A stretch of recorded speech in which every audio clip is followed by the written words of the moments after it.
Praise Lord. जल्दी से जल्दी आने वाला प्रभु यीशु मसीह की अति पवित्र नाम में सब पवित्र लोगों को मसीह देता हूँ।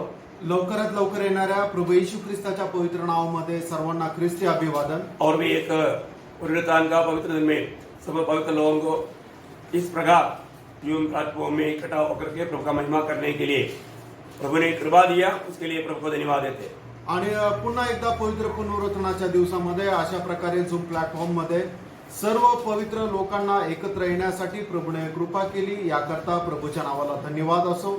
आज आपको मालूम है दुनिया भर में लोग ईस्टर प्रभु यीशु मसीह का पुनरुत्थान का दिन बहुत बड़े रीति में मनाते हैं। आणि आज आपल्याला ठाऊक आहे की जगभरामध्ये प्रभू येशू ख्रिस्ताचा पुनरुत्थानाचा दिवस म्हणजे ईस्टर म्हणून खूप जोरात साजरा करतात। वो लोग असली खुशी मनाने के समय में एक बात भूल जाता है कि जब प्रभु यीशु मसीह मेरे लिए मरा था और किस कारण मरा था, वो भूल करके कई रीति में आग में होकर के खुशी मनाता है। आणि लोक या गोष्टीला विसरून जातात की प्रभू येशू ख्रिस्त माझ्याकरता मेला होता आणि तो का मेला होता, या महत्त्वपूर्ण गोष्टीला विसरून जाऊन काही पापामध्ये ते तो दिवस साजरा करतात। कई लोग आज के दिन में ज्यादा से ज्यादा शराब पीने में, सिनेमा देखने में, दुनिया की खुशियों को ऐसा लेते हुए वो लोग मतलब ईस्टर मनाते। आणि काही लोक दारू पिण्यामध्ये, पिक्चर पाहण्यामध्ये, अशा प्रकारे जगाच्या काही गोष्टीचा आनंद घेत ते पापामध्ये ते साजरा करतात। प्रभु का अनुग्रह है कि सच्चा जीवड़ा हुआ प्रभु के साथ मिल करके रोज चलते हुए उस खुशी अनुभव करने के लिए प्रभु ने हमें कृपा दिया। आणि प्रभूची कृपा आहे की दररोज जो खरा परमेश्वर आहे त्याच्या सोबत जीवन जगत, दररोज त्याच्या सोबत राहत जीवन जगण्याकरता प्रभूने कृपा केली। आज और एक बार प्रभु के निकट इस रीति में मिलने के लिए, मिलकर प्रभु का नाम को ऊंचा करने के लिए प्रभु ने कृपा दिया। आणि आज पुन्हा एकदा अशा प्रकारे एकत्र येण्याकरता आणि मिळून प्रभूच्या नावाचा गौरव करण्याकरता प्रभूने सहाय्य केलं। प्रभु को धन्यवाद देते हैं।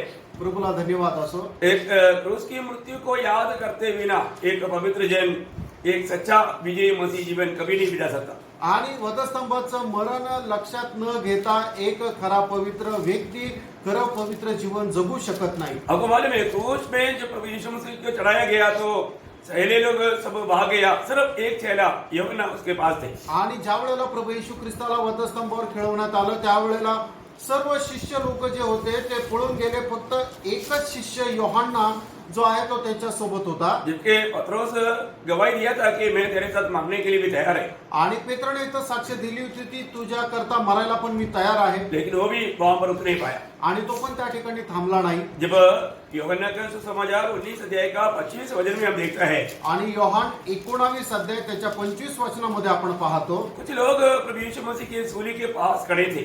आणि काही लोक प्रभू येशू ख्रिस्ताच्या वधस्तंभाच्या जवळ उभे होते। अतः सैनिकों ने ऐसा ही किया। यीशु के क्रूस के पास उसकी माता और उसकी माता की बहन लोपास की पत्नी मरियम और मरियम मगदलिया खड़ी थी। देखिए कुछ लोग प्रभु यीशु मसीह के सूली के पास खड़े थे, आणि काही लोक प्रभू येशू ख्रिस्ताच्या वधस्तंभाजवळ उभे होते। है ना। हमें मालूम होना है कि प्रभु के उसके पास जो भी आता है उनका जीवन का दिशा बदल जाता है। आणि आपल्याला हे माहित आहे की जो कोणी प्रभू येशू ख्रिस्ताच्या वधस्तंभाच्या जवळ येतो त्याच्या जीवनाची दशा बदलून जाते। हमारे जीवन में एक दिन हम प्रभु यीशु मसीह की सूली के पास आया आणि आपण आपल्या जीवनामध्ये एक दिवस प्रभु येशू ख्रिस्ताच्या वधस्तंभाच्या जवळ आलो और एक क्रूस का वचन हमने सुना। आणि या वधस्तंभाचं वचन आपण ऐकलं। आपको मालूम है आज ये क्रूस की कथा सुनने के लिए भी बहुत लोग इच्छुक नहीं, आणि आज जे आहे या वधस्तंभाची कथा सुद्धा ऐकण्याकरता लोक इच्छुक नाही। लेकिन जब प्रभु यीशु मसीह की कालवरी सूली की मृत्यु का वो सच्चाई जब हमने सुना, आणि प्रभू येशू ख्रिस्ताच्या कल्वरी वधस्तंभाचं जे सत्य ज्या वेळेला आपण ऐकलं, तब हमको मालूम पड़ा कि प्रभु यीशु मसीह हम पापी हो गए सूली पर मरा। आणि मग त्यावेळेला आपल्याला समजलं की प्रभू येशू ख्रिस्त आपल्या पापांकरता वधस्तंभावर मेला। सूली के बिना हमारे जीवन का, मसीह जीवन का आरंभ नहीं होता। आणि वधस्तंभाखेरीज आपल्या त्या ख्रिस्ती जीवनाची सुरुवात होऊ शकत नाही। मतलब आज बहुत लोग प्रचार करता है, वो प्रचार में बिना यीशु मसीह का सूली की प्रचार करता है। आणि आज पुष्कळ लोक प्रचार करतात, पण वधस्तंभावर न खेळलेल्या येशूचा ते प्रचार करतात। या मसीह बिना उस या क्रूस बिना मसीह को प्रचार करता है। आणि ख्रिस्ता व्यतिरिक्त वधस्तंभ किंवा वधस्तंभाखेरीज ख्रिस्त अशा प्रकारे ते प्रचार करतात. ये दोनों प्रचार व्यर्थ है, इसका कोई मूल्य नहीं। आणि हे दोन्हीही प्रचार व्यर्थ आहे, याला काही मोल नाही. परंतु हमने जो सच्चा प्रचार, जो प्रभु यीशु मसीह मेरे पापों के लिए सूली पर मरा, ये सच्चा मतलब प्रचार हमने सुनने के कारण हम प्रभु यीशु के सूली के पास आया और हमारा उद्धार हुआ. आणि जो खरा प्रचार आहे की प्रभू येशू ख्रिस्त माझ्या पापांकरता वधस्तंभावर मेला, हा खरा प्रचार ऐकून आपण त्याच्या वधस्तंभावर जवळ आलो आणि आपलं तारण झालं. जब हम प्रभु यीशु मसीह की सूली के पास आता है, आणि ज्या वेळेला आपण प्रभू येशू ख्रिस्ताच्या वधस्तंभाच्या जवळ येतो एक सच्चाई मालूम पड़ता है. आणि एक सत्य आपल्याला समजतं. प्रभु यीशु मसीह पापी नहीं था, आणि प्रभू येशू ख्रिस्त पापी नव्हता, उसमें पाप नहीं था, त्याच्या ठाई पाप वो नव्हतं पाप नहीं जानता था. आणि त्याला पाप ठाऊक नव्हतं. पर वो मेरे लिए मेरे जगह पर मेरा स्थान लेकर के इतना श्रापित मृत्यू सड़ा. आणि तो माझ्या ठिकाणी माझं स्थान घेऊन एवढं श्रापित मरण त्याने सहन केलं. जब ये सच्चाई जब हमको मालूम पड़ा, आणि सत्य ज्या वेळेला आपल्याला समजलं, तब हमने प्रभु यीशु पर विश्वास किया. आणि त्या वेळेला आपण प्रभू येशू ख्रिस्तावर विश्वास केला. लेकिन जो व्यक्ति जो प्रभु यीशु पर विश्वास करता है, आणि जो व्यक्ती प्रभू येशू ख्रिस्तावर विश्वास करतो, उसको भी सूली में होना जरूरी पड़ता है. आणि त्याला सुद्धा वधस्तंभावर राहणं गरजेचं पडतं. बहुत ध्यान से सुनना. लक्ष देऊन ऐका. अगर हमने प्रभु यीशु मसीह की सूली के निकट आया आणि आपण जर प्रभू येशू ख्रिस्ताच्या वधस्तंभाच्या जवळ आलो और मुझको भी मैं प्रभु के साथ सूली पर नहीं देख पाया, आणि माझ्या स्वतःला मी प्रभू सोबत वधस्तंभावर जर बघू शकलो नाही, हमारा नया जन्म का सच्चा अनुभव व्यक्ति को नहीं मिलता. आपल्या नव्या जन्माचा खरा अनुभव आपल्याला भेटणार नाही. जब रोमियो का पत्री उसका 6 अध्याय का 6-7 वचन में हम पढ़ता है, रोमकराचं पत्र 6 अध्याय 6 आणि 7 वचनामध्ये आपण अशा प्रकारे वाचतो. हम जानते हैं कि हमारा पुराना मनुष्यत्व उसके साथ क्रूस पर चढ़ाया गया ताकि पाप का शरीर व्यर्थ हो जाए और हम आगे को पाप के दासत्व में न रहे, क्योंकि जो मर गया वह पाप से छूटकर धर्मी ठहरा. देखो कितना अनोखी बात यहाँ पर हम देखते हैं. आणि बघा किती अद्भुत गोष्ट या ठिकाणी आपण पाहतो. सूली के पास आने वाला हर एक व्यक्ति को ये जानना है कि मैं भी प्रभु के साथ सूली पर मारा गया. आणि वधस्तंभाच्या जवळ आलेल्या प्रत्येक व्यक्तीला हे जाणायचं की मी सुद्धा प्रभु सोबत वधस्तंभावर मारल्या गेलो. जो इस रीति में मरा हुआ व्यक्ति को ही पाप क्षमा का अनुभव है. अशा प्रकारे मेलेल्या व्यक्तीलाच पाप क्षमेचा अनुभव आहे. कितना अद्भुत बात है. आणि किती अद्भुत गोष्ट आहे. अपने जीवन में ये सुसमाचार हमारा जीवन में इस प्रकार का एक मृत्यु का अनुभव लाया है कि नहीं, ये बात को मुझे हमें सुनने वाला हर एक बहुत लोगों को समझना है. आणि सुवार्थ ऐकणाऱ्या व्यक्तीच्या जीवनामध्ये अशा प्रकारे एक मरणाचा अनुभव आलेला आहे का नाही, हे आता मला ऐकणाऱ्या व्यक्तीने स्वतःला पडताळायचं आहे. इस रीति में मरा हुआ व्यक्ति को सच्चा पाप क्षमा का अनुभव है. आणि अशा प्रकारे मेलेल्या व्यक्तीला खरा पाप क्षमेचा अनुभव आहे. इतना ही नहीं, एवढंच नाही, यहाँ पर तो मर गया, आणि या ठिकाणी तर मेला, लेकिन आगे का जीवन में भी लगातार उसको क्रूस लेकर के चलना भी है. आणि याच्या येणाऱ्या पुढच्या आयुष्यामध्ये सुद्धा त्याला वधस्तंभ घेऊन चालायचं आहे. यहाँ पर रोमियो में हमने जो पढ़ा हुआ वचन के अनुसार हम लोग प्रभु के साथ मर गया. आणि रोमकराच्या पत्रामध्ये आता आपण जे काही वाचलं त्याच्यानुसार आपण प्रभू सोबत मेलो. जो प्रभु के साथ मर गया उसको पाप क्षमा का अनुभव मिल गया. आणि जो प्रभू सोबत मेला त्याला पापाच्या क्षमेचा अनुभव मिळाला. चाहे मैं आपको और एक बार पढ़कर सुनाऊं, आणि अजून एकदा वाचून सांगू. कोई वचन को जो रोमियो का 6 अध्याय का 6-7 वचन थोड़ा ध्यान से सुनिएगा. आणि रोमकराचं पत्र त्याचं 6 अध्याय 6 आणि 7 वचन. हम जानते हैं कि हमारा पुराना मनुष्यत्व उसके साथ क्रूस पर चढ़ाया गया ताकि पाप का शरीर व्यर्थ हो जाए और हम आगे को पाप के दासत्व में न रहे, क्योंकि जो मर गया वह पाप से छूटकर धर्मी ठहरा. देखा, जो मर गया प्रभु के साथ यदि इस विश्वास में मर गया तो वो पाप से छूट करके प्रभु के दृष्टि में धर्मी बन गया. आणि ज्याला कोणाला विश्वास आहे की तो आपल्या पापांकरता प्रभू येशू ख्रिस्ता सोबत मेला, तो आपल्या पापांपासून मुक्ती प्राप्त करून नीतिमान झाला. प्रियो, मुझे सुनने वाला हर एक बहुत लोगों को मैं ये बात आपको परखने के लिए कहना चाहता हूँ. आप सूली के पास आकर के वो मरा हुआ अनुभव है क्या? आणि मला ऐकणाऱ्या प्रत्येकाला पारखण्याकरता मी गोष्ट सांगू इच्छितो की तुम्ही आपल्या जीवनामध्ये वधस्तंभावर मेलेल्याचा अनुभव आहे का? क्योंकि नया जन्म बोलेगा तो एक मृत्यू की वेदना और एक जन्म का वेदना, ये दोनों वेदना मिलकर के नया जन्म है. आणि वधस्तंभाची जी वेदना आहे ती एक मरणाची वेदना आणि एक जन्माची वेदना, या दोन्ही वेदना आहे. हाँ, तो ये अनुभव अगर नहीं हुआ तो उसका उद्धार सचमुच में नहीं हुआ. आणि हा जर अनुभव नाहीये तर खरोखर त्याचं तारण सुद्धा नाहीये. बहुत गौर से समझना पड़ेगा. आणि खूप गांभीर्याने समजून घ्या. ये कोई हाथ खड़ा करके उधार पाने वाला बात मैं आपको नहीं बोल रहा. आणि हात वर करून तारण प्राप्त करणारी गोष्ट मी नाही सांगत आहे. या कोई कार्ड मन भर करके दे करके उधार पाने वाला बात भी नहीं. आणि एखादं कार्ड भरून देऊन तारण प्राप्त करणारी ती गोष्ट सुद्धा नाही. ये प्रभु का सूली की संदेश सुन करके सूली के पास आकर के अपना पुराना मनुष्य प्रभु के साथ मारा गया है और मैं पापों के लिए मर गया है, वो मृत्यू का अनुभव पाया हुआ नया जन्म पाया हुआ लोगों के लिए मैं बात बता रहा हूँ. आणि मग वधस्तंभाची सुवार्ता ऐकून जो कोणी वधस्तंभाच्या जवळ येतो आणि तो स्वतःला पापांकरता प्रभू येशू ख्रिस्ता सोबत खेळलेला जाणतो, त्याचं खरा नवा जन्म होतं, त्यांच्या करता मी हे सांगत आहे. एक सच्चा मसीह जीवन क्या है? आणि एक खरं ख्रिस्ती जीवन काय आहे? प्रभु के सूली के पास आकर के नया जन्म पाया हुआ, उस पापों के लिए मर करके जी उड़ा हुआ अनुभव पाने वाला एक अनुभव है. आणि वधस्तंभाच्या जवळ येऊन प्रभू सोबत जो कोणी मारला जातो आणि नवा जन्म प्राप्त करतो, ते आहे खरं ख्रिस्ती जीवन. इसके बाद में भी त्याच्यानंतर सुद्धा उसको हमेशा अपनी सूली को लेकर के चलना है. आणि त्याला नेहमी आपला वधस्तंभ घेऊन चालायचं आहे. लूका का सुसमाचार 14 अध्याय का 27 वचन में प्रभु यीशु मसीह की एक चेला का जीवन, चेला ही तो हिस्सी है, क्रिस्ती का जीवन कैसे होना चाहिए वहां पर प्रभु ने कहा है. आणि लूक त्याचा 14 अध्याय त्याच्या 27 वचनामध्ये स्वतः प्रभू येशू ख्रिस्ताने एका शिष्याचं जीवन कशा प्रकारे असलं पाहिजे हे सांगितलेलं आहे. और जो कोई अपना क्रूस न उठाए और मेरे पीछे न आए वह भी मेरा चेला नहीं हो सकता. देखिए, हम यीशु मसीह की सूली को नहीं लेना है, आणि प्रभू येशू ख्रिस्ताचा वधस्तंभ नाही घ्यायचा, हमें अपनी सूली को लेना है. आपण आपलाच वधस्तंभ घ्यायचा आहे. बहुत ध्यान देने वाली बात है. आणि खूप लक्ष देणारी ही गोष्ट आहे friend. हमें अपनी सूली को भी लेकर के मसीह के पीछे चलना है. आणि आपण आपला वधस्तंभ घेऊन सुद्धा ख्रिस्ताला अनुसरायचं आहे. ये हफ्ता के एक दिन की बात नहीं, आणि आठवड्याच्या एका दिवसाची ही गोष्ट नाही, या एक साल की एक दिन की बात नहीं, आणि एका वर्षाची एका दिवसाची गोष्ट नाहीये. अगर आप लूका का ही सुसमाचार 9 अध्याय का 23 वचन पढ़ेगा तो आणि लूक त्याचा 9 अध्याय त्याचं 23 वचन जर वाचलं तर उसने सबसे कहा, यदि कोई मेरे पीछे आना चाहे तो अपने आप से इनकार करे और प्रतिदिन अपना क्रूस उठाए हुए मेरे पीछे हो ले.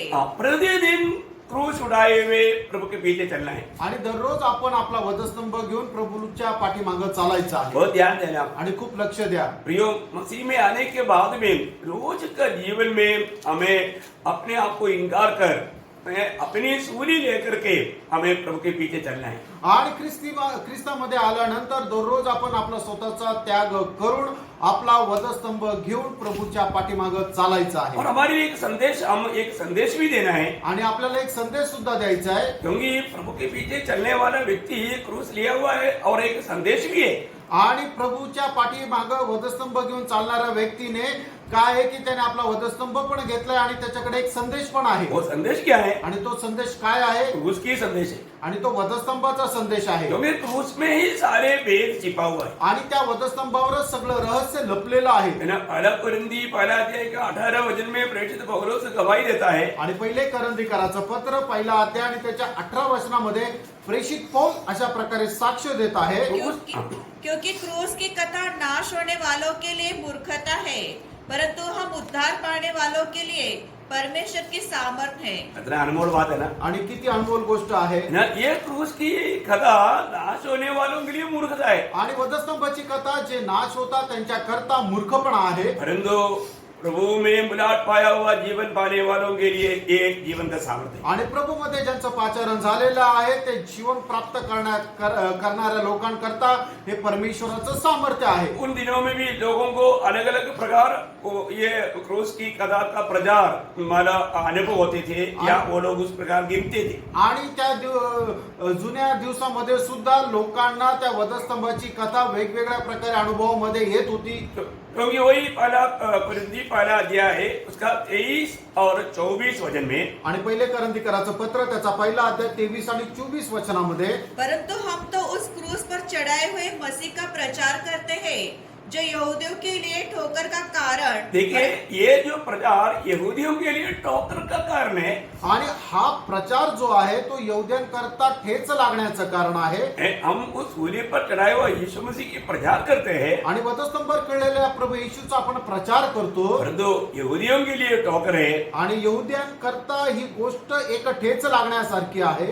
और अन्य जातियों के लिए मूर्खता है. अन्य जातियों के लिए मूर्खता है. आणि जे विधर्मी आहे त्यांच्याकरता हा मूर्खपणा आहे. कितना अद्भुत बात है ना. आणि किती अद्भुत गोष्ट आहे. प्रभु ने इस वचन को जीवन पाने के लिए हमें इस वचन को दिया, उसके लिए प्रभु धन्यवाद देता हूं. आणि जीवन प्राप्त करण्याकरता प्रभूने आपल्याला हे वचन दिलं, याच्या करता प्रभूला धन्यवाद असो. प्रियो, प्रभु यीशु मसीह की सूली की मृत्यु है हमारा जीवन बना रहने का आधार. आणि प्रभू येशू ख्रिस्ताचा वधस्तंभ आहे आपल्याला या जीवनामध्ये जीवन जगण्याचा आधार. अगर यीशु मसीह सूली पर नहीं मरा होता, आणि प्रभू येशू ख्रिस्त जर वधस्तंभावर मेला नसता, हमें ये जीवन प्राप्त नहीं होता था. आणि आपल्याला हे जीवन मिळू शकलं नसतं. उसका पवित्र लहू अगर नहीं बहाया होता, आणि त्याचं पवित्र रक्त जर सांडलं गेलं नसतं, हमें पाप से छुटकारा कभी नहीं मिलता था. आणि आपल्याला पापांपासून मुक्ती कधी मिळाली नसती. इसलिए प्रभु ने हमें जीवन देने के लिए, बहुतायत के जीवन देने के लिए यीशु मसीह ने मृत्यु सहा. आणि आपल्याला जीवन देण्याकरता आणि विपुल जीवन देण्याकरता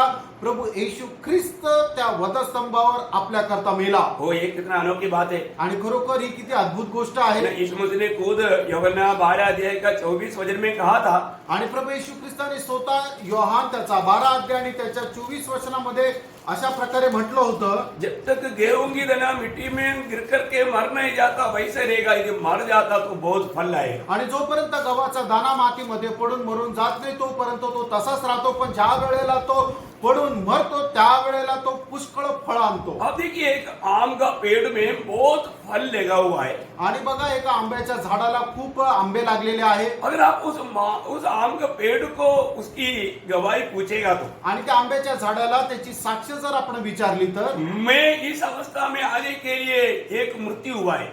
आणि मी या अवस्थेमध्ये येण्याकरता मला एक मरावं लागलं, मेरे लिए एक मृत्यू हुआ. आणि माझ्याकरता एक मरण झालं.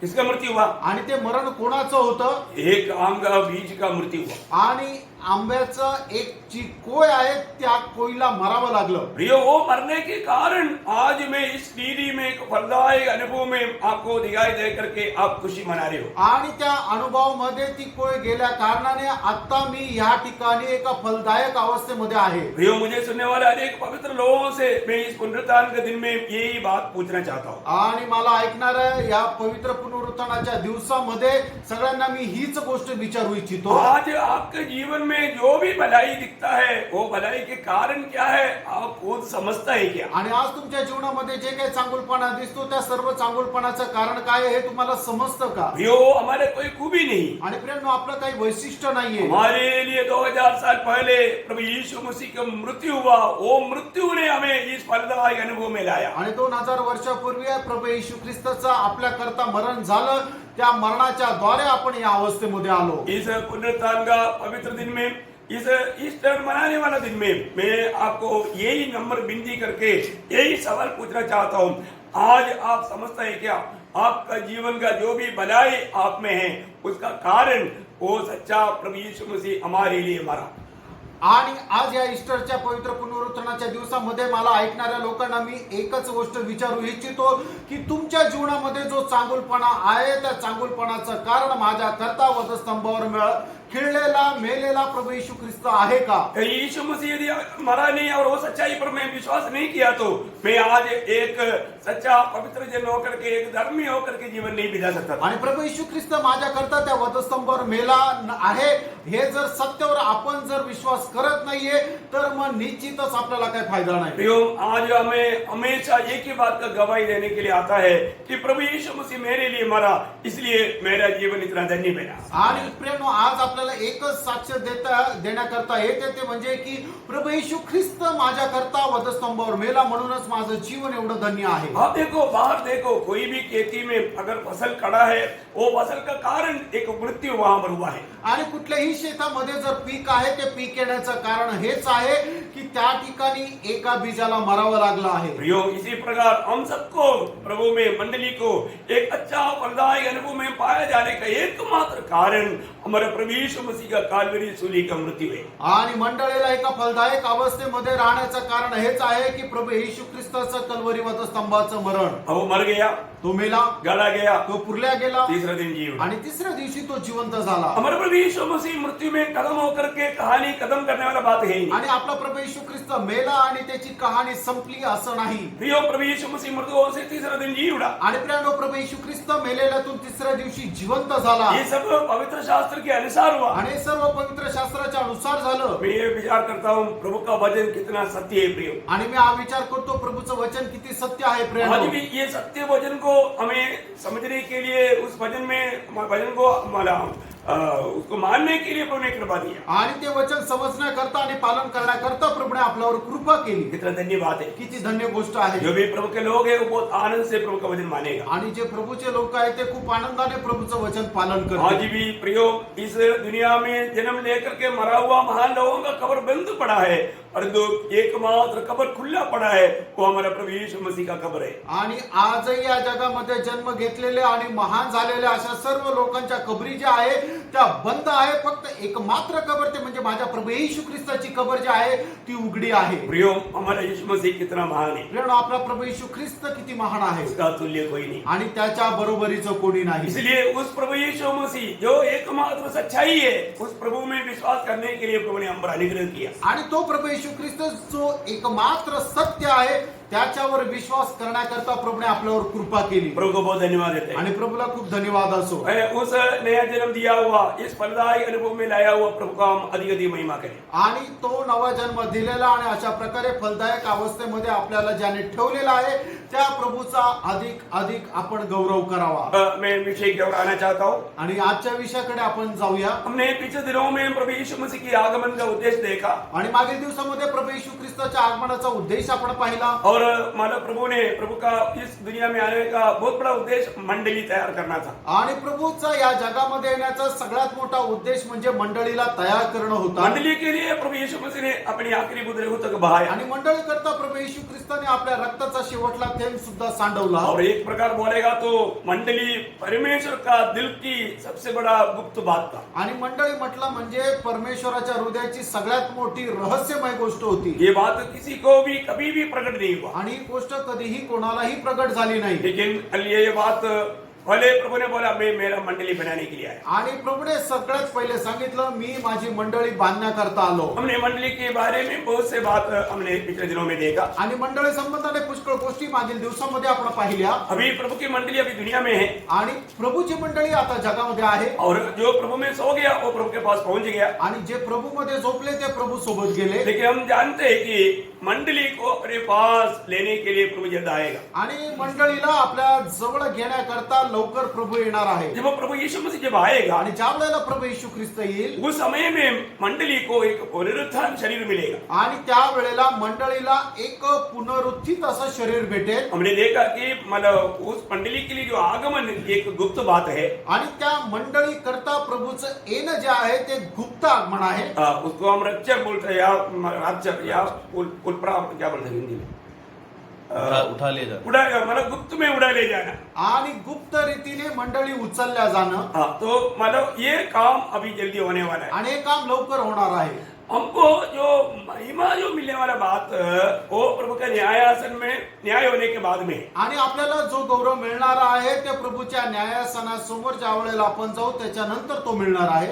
ये बात भी बहुत लोग इस विषय में सही रीति में नहीं जानने के कारण कैसे भी जीवन बिता करके मला धोखा खाता है. आणि लोकांनी ही गोष्ट योग्य रीतीने म्हणजे जशी जाणायला पाहिजे तशी न जाणल्या कारणाने ते पुष्कळ प्रकारे फसल्या जातात. हम लोगों को अभी प्रभु के आगमन में एक रूपांतर शरीर मिलेगा. आणि प्रभूच्या आगमनामध्ये आपल्याला एक रूपांतराचं शरीर भेटेल. परंतु हमें जो महिमा जो मिलने जा रहा है वो न्यायासन के सामने हमारा कामों के ऊपर है. वो मैं बाद में आपको न्यायासन की बात आएगा तब मैं आपको समझाऊंगा। आणि आपल्याला मिळणारा जो गौरव आहे तर न्यायासनासमोर ज्या वेळेला आपण उभं राहू त्या वेळेला आपल्याला मिळणारा तो गौरव आहे. न्यायासनाच्या संबंधाने ज्या वेळेला मी सांगेल त्या वेळेला विस्तार रीतीने सांगेल. ये सब अलग अलग बात है। आणि ह्या सर्व वेगवेगळ्या गोष्टी आहेत. इन बातों को जान करके वचन में ये बात का प्रकाशन दिया है, वो बात को जान करके अभी हम सावधान रहेगा तो हमारे लिए अनंत काल के लिए कितना लाभ है। आणि ह्या गोष्टी वचनाच्या अनुसार ज्या वेळेला आपण जाणून घेऊ तर निश्चितच त्या सार्वकालिक जीवनामध्ये आपल्याला किती फायद्याचं आहे. तो प्रभु का गुप्त आगमन सिर्फ मंडली के लिए, आणि प्रभूचं जे गुप्त आगमन आहे ते फक्त मंडळी करता आहे. तो हम समझते हैं कि मतलब गुप्त आगमन और प्रकट आगमन ये बारे में बहुत लोग अनजान है। आणि प्रभूचं गुप्त आगमन आणि प्रगट आगमन जे आहे याच्यामध्ये असणारा जो फरक आहे तो जाणणारे खूप कमी लोक आहेत. तो मैं आपको मतलब बताना चाहूंगा, अभी आपको मालूम है कि जो प्रकट आगमन से 7 साल पहले प्रभु का गुप्त आगमन रहेगा। आणि प्रगट आगमनाच्या 7 वर्ष अगोदर प्रभूचं गुप्त आगमन राहील. गुप्त आगमन में और प्रकट आगमन में बहुत से अंतर है। आणि गुप्त आगमन आणि प्रगट आगमन याच्यामध्ये पुष्कळ फरक आहे. और कम से कम समय के अनुसार देखेगा तो 7 साल का फर्क है। आणि वेळेच्या अनुसार जर बघितलं तर 7 वर्षाचा फरक आहे. ये फर्क मैं आपको थोड़ा सा विस्तार से बताऊंगा। आणि हा जो फरक आहे थोडासा विस्तार रीतीने सांगेल. तो आप बहुत ध्यान से, क्योंकि मतलब आपको जब बताता है तो आपको उसको नोट करने के लिए दिक्कत नहीं आना, इसलिए मैं बोला आप एकदम तैयारी के साथ रहना, नोट भी मतलब वजन कम से कम नोट करना। आणि मग ज्या वेळेला तुम्ही देवाचं वचन ऐकता ते लिहून घेण्याच्या तयारीमध्ये रहा, त्याच्यासाठी तुम्ही वही पेन हे घेऊन तयार रहा. क्योंकि प्रभु का जो पवित्र लोगों के लिए या मंडली के लिए जो आता है ये आगमन में और प्रकट में जो आता है वो एक्चुअली इसराइल के लिए आता है, और मतलब वो हरमदोन लड़ाई की अंत में आता है. आणि प्रभूचं जे गुप्त आगमन आहे ते मंडळी करताय आणि प्रभूचं जे रहस्य प्रकट आगमन जे आहे ते इस्रायला करता आहे. आणि मग हरमोदोन युद्ध आहे याच्या शेवटी प्रभूचं ते प्रकट आगमन आहे. तो इसलिए ये दोनों आगमन के बारे में हमें मतलब सही रीति में वचन के आधार पे जानना बहुत जरूरी बात है. आणि या दोन्ही आगमना संबंधाने वचनाच्या आधारे योग्य प्रकारे जाणणं गरजेचं आहे. ओके, जब गुप्त आगमन नंबर 1 पहला पॉइंट, गुप्त आगमन मंडली के लिए आता है. आणि सगळ्यात पहिले गुप्त आगमन जे आहे ते मंडळी करता आहे. जब इब्रानियों का पत्र 9 अध्याय का 28 वचन में हम देखता है, आणि हिब्रीकराचं पत्र त्याचा 9 अध्याय आणि त्याच्या 28 वचनामध्ये आपण पाहतो. वैसे ही मसीह भी बहुतों के पापों को उठा लेने के लिए एक बार बलिदान हुआ, और जो लोग उसकी बाट जोते हैं उनके उद्धार के लिए दूसरी बार बिना पाप उठाए हुए दिखाई देगा. देखिए जो लोग प्रभु की आगमन की बाट जो है, प्रभु के आगमन की बाट जो होता है कौन है? जो प्रभु के मंडली के लोग. आणि जे लोक प्रभूच्या आगमनाची वाट पाहतात, प्रभूच्या आगमनाची वाट पाहणारे कोण आहे? ते पवित्र लोक, ते मंडळीचे लोक आहेत. तो प्रभु ये गुप्त आगमन ये प्रभु का मंडली के लोगों के लिए आता है, जो कि मंडली प्रभु कब आएगा उस बात की बाट जोते रहता है. आणि प्रभूचं जे गुप्त आगमन आहे ते मंडळी करता आहे, कारण का की मंडळी प्रभू कधी येणार याची ते वाट पाहत राहतात. परंतु प्रभु का प्रकट आगमन में यीशु मसीह अकेला नहीं आता. आणि प्रभूच्या प्रकट आगमनामध्ये प्रभू येशू ख्रिस्त एकटा येत नाही. फिर कैसे आता? मग कसा येतो? प्रकट आगमन में पॉइंट 1 वो मंडली के साथ आता है. आणि प्रकट आगमनामध्ये प्रभू जो आहे तो मंडळीच्या सोबत येतो. मतलब एक मंडली के लिए आया है. आणि पहिलं म्हणजे तो गुप्त आगमनामध्ये मंडळी करता येतो, परंतु प्रकट आगमन में मंडली के साथ आता है. आणि प्रकट आगमनामध्ये तो मंडळीच्या सोबत येतो. मतलब यूदा का पत्र उसका 15 वचन पढ़ेंगे. आणि यहूदा त्याचं 15 वचन वाचा. कि सबका न्याय करे और सब भक्तिहीनों को उनके अभक्त के सब कामों के विषय में जो उन्होंने भक्तिहीन होकर किए हैं, और उन सब कठोर बातों के विषय में जो भक्तिहीन पापियों के उसके विरोध में कही है दोषी ठहराए. 14 हिंदी में 14 में पढ़िएगा. हनोक ने भी जो आदम से 7वीं पीढ़ी में था, इनके विषय में यह भविष्यवाणी की, देखो प्रभु अपने लाखों पवित्र लोगों के साथ आया. देखिए प्रभु ये अपने लाखों पवित्र लोगों के साथ आया. मतलब ये जो प्रकट आगमन जो है पवित्र लोगों के साथ में आने वाला आगमन है। आणि प्रभूचं जे प्रगट आगमन आहे तो आपल्या लाखो पवित्र लोकांसोबत म्हणजे मंडळी सोबत येणारे ते आगमन आहे. अभी हमने ये देखा कि गुप्त आगमन मंडली के लिए आया, आणि गुप्त आगमन जे आहे ते मंडळी करता प्रभू आला परंतु प्रकट आगमन में मंडली के साथ आया. आणि प्रगट आगमनामध्ये प्रभू मंडळी सोबत आला. एकदम बहुत हमारा अंदर आपको समझ में आया. आणि याच्यामध्ये असणारा फरक तुमच्या लक्षात आला. दूसरी बात, दुसरी गोष्ट, मंडली के लिए प्रभु महाक्लेश से पहले आएगा. आणि मंडळी करता प्रभु महाक्लेशाच्या अगोदर येईल. जब हम पहला थिस्सलुनीकियों उसके पहला अध्याय उसका 9 और 10 वचन में जो पढ़ता है, पहिलं थिस्सलुनीकराचं पत्र त्याचा पहिला अध्याय त्याच्या 9 आणि 10 वचनामध्ये आपण अशा प्रकारे वाचतो. क्योंकि वे आप ही हमारे विषय में बताते हैं कि तुम्हारे पास हमारा आना कैसा हुआ और तुम कैसे मूर्तों से परमेश्वर की ओर फिरे, ताकि जीवित और सच्चे परमेश्वर की सेवा करो और उसके पुत्र के स्वर्ग से आने की बाट जोते रहो, जिसने उनसे मरे हुओं में से जिलाया, अर्थात यीशु की, जो हमें आने वाले प्रकोप से बचाता है. मतलब आने वाला प्रकोप से बचाने वाला. आणि येणाऱ्या त्या प्रकोपापासून वाचवणारा. यहाँ पर बोला हुआ जो प्रकोप दुनिया भर में आने वाला महाक्लेश के बारे में. आणि या ठिकाणी बोललेला प्रकोप जो आहे तो जगामध्ये येणारा जो महाक्लेश आहे त्याच्या संबंधाने आहे. तो मंडली को प्रभु महाक्लेश के प्रकोप होने से पहले अपने पास उड़ा लेगा. आणि प्रभू मंडळीला महाक्लेश येण्याच्या अगोदर आपल्या सोबत घेऊन जाईल. लेकिन प्रकट आगमन, आणि प्रगट आगमन ये महाक्लेश की अंत में आता है. आणि ते महाक्लेशाच्या शेवटी येतं. जब महाक्लेश अंत गया, आपको मालूम है, मतलब इस्राएल को 7 साल का एक भयंकर क्लेश उनके लिए मतलब प्रभु ने छोड़ा हुआ रखा है. आणि इस्रायल लोकांकरता 7 वर्षाचा महाक्लेश जो आहे तो प्रभूने सोडलेला आहे. वो समय की एंड में आणि त्या दिवसाच्या शेवटी प्रभु अपने पवित्र लोगों के साथ आएगा. आणि प्रभू आपल्या पवित्र लोकांसोबत येईल. वो आगमन सबको दिखाई देगा. आणि ते आगमन जे आहे ते सर्वांना दिसेल. जब हम प्रकाशित वाक्य 19 अध्याय उसका 11 से 16 वचन में हम ये पढ़ता है, प्रगटीकरण 19 अध्याय 11 ते 16 वचनामध्ये आपण जसं वाचतो. फिर मैंने स्वर्ग को खुला हुआ देखा और देखता हूँ कि एक श्वेत घोड़ा है और उस पर एक सवार है, जो विश्वास योग्य और सत्य कहलाता है, और वह धर्म के साथ न्याय और युद्ध करता है. उसकी आंखें आग की ज्वाला है और उसके सिर पर बहुत से राजमुकुट हैं. उस पर एक नाम लिखा है जिसे उसको छोड़ और कोई नहीं जानता. वह लहू छिड़काया हुआ वस्त्र पहने हैं. उसका नाम परमेश्वर का वचन है. स्वर्ग की सेना श्वेत घोड़ों पर सवार और श्वेत और शुद्ध मलमल पहने हुए उसके पीछे पीछे है. जाति जाति को मारने के लिए उसके मुंह से एक चोखी तलवार निकलती है.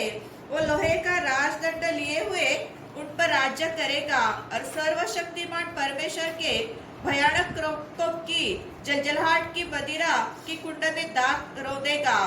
उसके वस्त्र और उसके जांघ पर यह नाम लिखा है, राजाओं का राजा और प्रभुओं का प्रभु. देखिए यहाँ पर प्रभु यीशु मसीह महाक्लेश के अंत समय में अपने पवित्र लोगों के साथ आने वाला आगमन की बात हमने देखा. आणि या ठिकाणी प्रभू येशू ख्रिस्त महाक्लेशाच्या शेवटी आपल्या पवित्र लोकांसोबत जे येणार आहे त्या संबंधाने हे आपण वाचलं. ये श्वेत घोड़े पर आने वाला यीशु मसीह है करके किसी को कोई संदेह नहीं. आणि या श्वेत घोड्यावर येणारा जो आहे तो प्रभू येशू ख्रिस्त आहे याच्या संबंधाने कोणाला शंका नाही. क्योंकि उसका नाम मतलब वचन है, वचन. कारण त्याचं नाव आहे परमेश्वराचं वचन. और वो राजाओं की राजा और प्रभुओं का प्रभु है. आणि तो राजांचा राजा आणि प्रभूंचा प्रभू आहे. एक ही व्यक्ति राजाओं की राजा और प्रभुओं का प्रभु वो प्रभु यीशु मसीह है. आणि एकच व्यक्ती जो राजांचा राजा आणि प्रभूंचा प्रभू आहे तो म्हणजे प्रभू येशू ख्रिस्त आहे. ये आगमन कब है? आणि हे आगमन केव्हा आहे? महाक्लेश के अंत में. आणि महाक्लेशाच्या शेवटी. ओके, तो ये था दूसरी बात. आणि ही होती दुसरी गोष्ट. और तीसरी बात, आणि तिसरी गोष्ट, मतलब जब मंडली के लिए जब आता है वो तो मंडली का दुल्हन होकर के आता है. आणि मग प्रभूच्या गुप्त आगमनामध्ये तो मंडळी करता ज्या वेळेला येतो तो मंडळीची वधू होऊन येतो. पती पती हा वर म्हणून येतो. दुर्गा दुल्हा हाँ, दुल्ला होकर के आता है। आणि तो मंडळीचा वर म्हणून येतो हाँ, मतलब ये जो गुप्त आगमन मंडली का दुल्ला होकर के आगमन है। आणि प्रभूचं गुप्त आगमन जे आहे ते प्रभूचं एक नवरा म्हणून किंवा वधू वर म्हणून त्या ठिकाणी येतो. हम पढ़ेंगे एक तो वचन, एक दोन वचन आपण वाचूया. दूसरा कोरिन्थी उसका 11 अध्याय का दूसरा वचन। दुसरे करंथीकराचं पत्र त्याचा 11 अध्याय त्याचं दुसरं वचन. क्योंकि मैं तुम्हारे विषय में ईश्वरी धूल लगाए रहता हूँ, इसलिए कि मैंने एक ही पुरुष से तुम्हारी बात लगाई है कि तुम्हें पवित्र कुमारी के समान मसीह को सौंप दूं। देखिए, मसीह के साथ जिन लोगों का भी नया जन्म हुआ, उद्धार हुआ, उन लोगों का मसीह के साथ मगनी हो चुका है। आणि ज्या लोकांचा तारण झाला, नवा जन्म झाला, त्याचा प्रभू येशू ख्रिस्ता सोबतच साखरपुडा झालेला आहे. तो अभी वो अपनी मंडली को अपने पास लेने के लिए आ रहा है। आणि तो आपल्या मंडळीला आपल्या सोबत घेण्याकरता येत आहे. मंडली इसलिए क्या करता, रोज रोज अपने उस दुर्गा का आगमन के लिए अपने आप को तैयार करता है। आणि म्हणूनच मंडळी काय करते की आपला जो वर येणार आहे त्या वरासाठी स्वतःला दररोज ती तयार करते. जब एफिसियों का पत्री 5 अध्याय का 26-27 वचन में हम पढ़ता है, आणि इफिसकराचं पत्र त्याचा 5 अध्याय त्याच्या 26 आणि 27 वचनामध्ये आपण अशा प्रकारे वाचतो. मंडली रोज कि उसको वचन के द्वारा जल के स्नान से शुद्ध करके पवित्र बनाए और उसे एक ऐसी तेजस्वी कलीसिया बनाकर अपने पास खड़ी करे जिसमें न तो कलंक न चूरी न कोई और ऐसी वस्तु हो, वरन पवित्र और निर्दोष हो। तो हमारा प्रभु यीशु मसीह पवित्र है, उसकी योग्य रीति में हमें खड़ा करने के लिए रोज मंडली को प्रभु के वचन रूपी जल स्नान से शुद्ध करके हर प्रकार का जुरी कलंक सब निकाल कर दूर करके प्रभु उसको सिद्ध करके उस दिन उपस्थित करेगा। आणि प्रभू येशू ख्रिस्त जो आहे तो पवित्र आहे, म्हणूनच तो आपल्या मंडळीला पवित्र बनवण्याकरता दररोज आपल्या वचन रूपी जल स्नानाने धुवून शुद्ध आणि पवित्र करतो आणि मग तिला आपल्या सोबत उभं राहण्याकरता तो तयार करतो. मतलब प्रभु यीशु मसीह उस दुल्हन के लिए मतलब रहस्य में आने वाला आगमन है प्रभु का, मतलब गुप्त आगमन. आणि प्रभूचं गुप्त आगमन जे आहे तो वर आपल्या वधूला घेण्याकरता येणार आहे, असं ते आहे गुप्त आगमन. परंतु प्रकट आगमन आणि प्रकट आगमन जे आहे वो दुनिया का राजा और न्यायी होकर के आने वाला आगमन है. आणि तो जगाचा एक राजा किंवा एक न्यायाधीश म्हणून येणार आहे. हाँ, उस आगमन में प्रभु यीशु मसीह फिर 1000 साल इस दुनिया में राज करेगा आणि मग त्या वेळेला प्रभू येशू ख्रिस्त या जगामध्ये 1000 वर्ष राज्य करेल और उस राज्य में प्रभु पहले न्याय भी करेगा. आणि त्या राज्यामध्ये प्रभु पहिले न्याय पण करेल. हाँ, वो बात अभी हमने जो पढ़ा हुआ दोनों वचन से ये बात हमें मालूम पड़ेगा. जब फिर हमने जो प्रकाश वाक्य 19 अध्याय का 11 से 16 पढ़ा था, आणि आता आपण प्रकटीकरण त्याचं 19 अध्याय 11 ते 16 वाचलं होतं. यही वचन में वो बात प्रकट है. आणि याच वचनामध्ये ती गोष्ट प्रकट आहे. वो राजा होकर के आ रहा है आणि तो राजा होऊन येत आहे या वो राज करने के लिए आ रहा आणि है, तो राज्य करण्याकरता येत वो आहे प्रभुता करने के लिए आ रहा है. आणि तो प्रभुत्व करण्याकरता येत आहे. वही बात युदा 15 वचन में भी हमने थोड़ी देर पहले देखा था. आणि थोड्या वेळापूर्वी तीच गोष्ट यहूदा 15 वचनामध्ये आपण पाहिली होती. मतलब 14-15 आप मिलकर के, हिंदी में 14-15 दोनों मिलकर पढ़ना. आणि 14 आणि 15 वचन हिंदीमध्ये तुम्ही मिळून वाचा. उस आगमन में प्रभु क्या किस लिए आ रहा है कि वो दुनिया का राजा और न्यायी होकर के आ रहा है. आणि त्या आगमनामध्ये प्रभु जगाचा राजा आणि न्यायाधीश होऊन येत आहे. हमने पढ़ा था इसलिए मैं दोबारा नहीं पढ़ना चाहूंगा. आणि वाचायला तुम्ही आपण अगोदर वाचलंय म्हणून पुन्हा वाचायला सांगत नाही. और चारों बात क्या है, आणि चौथी गोष्ट काय आहे, कोई बड़ा मंडली की आगमन ये एकदम गुप्त आगमन है. प्रभूचं जे मंडळीचं जे मंडली के लिए जो आता है, मंडळी करता प्रभूचं जे गुप्त आगमन आहे ते एकदम गुप्त असं आगमन आहे. हाँ, मंडली के लिए प्रभु का आगमन गुप्त आगमन है. आणि मंडळी करता प्रभूचं जे आगमन आहे ते गुप्त आगमन आहे. जब मत्ती उसका 24 अध्याय का 44 वचन में मत्ते 24 अध्याय त्याच्या 44 वचनामध्ये, इसलिए तुम भी तैयार रहो, क्योंकि जिस घड़ी के विषय में तुम सोचते भी नहीं हो उसी घड़ी मनुष्य का पुत्र आ जाएगा. हाँ, मतलब ये एकदम रहस्य रूम में है, सीक्रेट रूम में है, किसी को मालूम नहीं पड़ेगा. आणि एकदम रहस्य रूपामध्ये आहे आणि हे कोणाला समजणार सुद्धा नाही. परंतु प्रकट आगमन ऐसे नहीं. आणि प्रकट आगमन असं नाहीये. प्रकट आगमन में सबको दिखाई देगा. आणि प्रकट आगमनामध्ये सगळ्यांना तो दिसेल. हाँ, वो गुप्त आगमन और प्रकट आगमन में बहुत अंतर है. आणि गुप्त आगमन आणि प्रकट आगमन याच्यामध्ये खूप फरक आहे. प्रेम प्रकाशित वाक्य 5 अध्याय का 7 वचन, प्रकटीकरण त्याचा पहिला अध्याय त्याचं 7 वचन. देखो वह बादलों के साथ आने वाला है और हर एक आंख उसे देखेगी, वरन जिन्होंने उसे भेजा था वे भी उसे देखेंगे। हाँ देखिए, हर एक आगे उसको देखेगा। आणि प्रत्येक डोळे त्याला पाहतील। मानव दुनिया में रहने वाला सबको उसके आगमन दिखाई देगा, साथ में इसराइल को भी। आणि जगामध्ये राहणाऱ्या प्रत्येकाला त्याचं आगमन दिसेल, त्यासोबतच इस्रायलाला सुद्धा। आपको मालूम है जब महायाजक के सामने जब प्रभु यीशु मसीह खड़ा था, आणि महायाजकासमोर ज्या वेळेला प्रभू येशू ख्रिस्त उभा होता, तब महायाजक ने वस्त्र फाड़ करके पूछा, तू परमेश्वर का पुत्र मसीह है क्या? आणि मग त्या महायाजकाने आपले कपडे फाडून विचारलं, परमेश्वराचा पुत्र तू ख्रिस्त आहे का? तब यीशु मसीह ने उसको एक उत्तर दिया, आणि त्यावेळेला प्रभू येशू ख्रिस्ताने त्याला एक उत्तर दिलं वो ये आगमन के विषय में उनको बताया। आणि या आगमना संबंधाने त्यांना सांगितलं। मत्ती 26 अध्याय का 64 वचन आणि मत्ते त्याचा 26 अध्याय त्याचं 64 वचन। यीशु ने उनसे कहा, तूने आप ही कह दिया, वरन मैं तुमसे यह भी कहता हूँ कि अब से तुम मनुष्य के पुत्र को सर्वशक्तिमान के दाहिने और बैठे और आकाश के बादलों पर आते देखोगे। देखा, मतलब इस प्रकार की आगमन देख पाएगा करके यीशु मसीह ने उनको गवाही दी। आणि अशा प्रकारचं आगमन तुम्ही पाहू शकाल, या गोष्टीची साक्ष प्रभू येशू ख्रिस्ताने त्यांना दिली। बोलने का मतलब प्रभु का जो प्रकट आगमन जो है वो सबको दिखाई देगा। आणि सांगायचं तात्पर्य प्रभूचं जे प्रकट आगमन आहे ते प्रत्येकाला दिसेल। और पांचवा एक फर्क ये है आणि पाचवा फरक हा आहे कि प्रभु के पहला आगमन में प्रभु यीशु मसीह दुनिया में नहीं आएगा, वो मध्याकाश तक आएगा। आणि प्रभूचं जे गुप्त आगमन आहे त्या गुप्त आगमनामध्ये प्रभू पृथ्वीवर नाही येणार, तर मध्य आकाशामध्ये येणार। हाँ, तो अब पहला थिस्सलुनीकियों उसकी 4 अध्याय का 16-17 वचन पढ़ना। पहिलं तेसलोनिकराचं पत्र त्याचा 4 अध्याय त्याचं 16 आणि 17 वचन वाचा। क्योंकि प्रभु आप ही स्वर्ग से उतरेगा, उस समय ललकार और प्रधान दूत का शब्द सुनाई देगा और परमेश्वर की तुरही फूकी जाएगी और जो मसीह में मरे हैं वे पहले जी उठेंगे।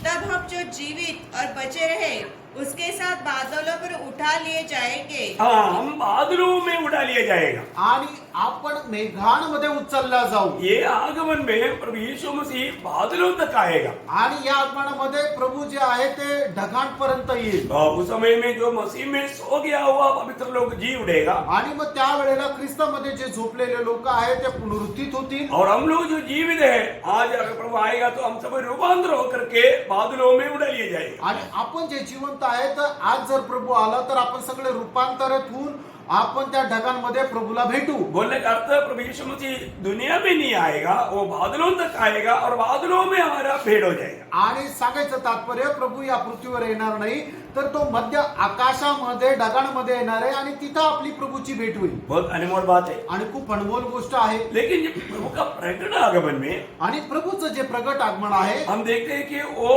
दुनिया में आकर के दुनिया में उतरेगा। आणि तो या जगामध्ये येऊन जगामध्ये पृथ्वीवर उतरेल। कहाँ पर उतरेगा? कुठे उतरेल? देखिए, जब प्रभु यीशु मसीह के पहला जन्म कहाँ पर होगा, ये जैसा बोला है वैसा यीशु मसीह की दोबारा आगमन में भी वो कहाँ पर उतरेगा ये बात लिखा है। आणि प्रभू येशू ख्रिस्ताच्या जन्म संबंधाने त्याचा जन्म कुठे होणार आहे हे ज्याप्रमाणे लिहिलेलं आहे, त्याप्रमाणे प्रभूचं जे प्रगट आगमन आहे ते कुठं होणार आहे हे सुद्धा वचनामध्ये लिहिलंय। प्रियो, ये वचन बदल नहीं सकता। प्रियांनो, हे देवाचं वचन आहे, ते बदलू शकत नाही। इतना अनमोल बात है, आणि किती अनमोल गोष्ट आहे, है ना। जब जन्म मतलब मीका नबी 5:2 में जैसा लिखा बेथलेहम में होना था, बेथलेहम में ही हुआ। आणि मिका 5 अध्याय त्याच्या दुसऱ्या वचनामध्ये ज्याप्रमाणे लिहिलं होतं की बेथलेहमामध्ये त्याचा जन्म होणार आहे, तर तिथेच झाला। तो इसी प्रकार जो प्रभु का दोबारा आगमन, आणि त्याचप्रमाणे जे प्रभूचं दुसरं आगमन, इसमें जो प्रकट आगमन में वो ओलिव पहाड़ पर आकर उतरेगा। आणि त्या प्रगट आगमनामध्ये तो जैतून डोंगरावर येऊन उतरेल। आपको मालूम है जब जकरिया 14 अध्याय का 4 वचन में लिखा है, आणि जकरिया 14 अध्याय त्याच्या 4 वचनामध्ये लिहिलंय।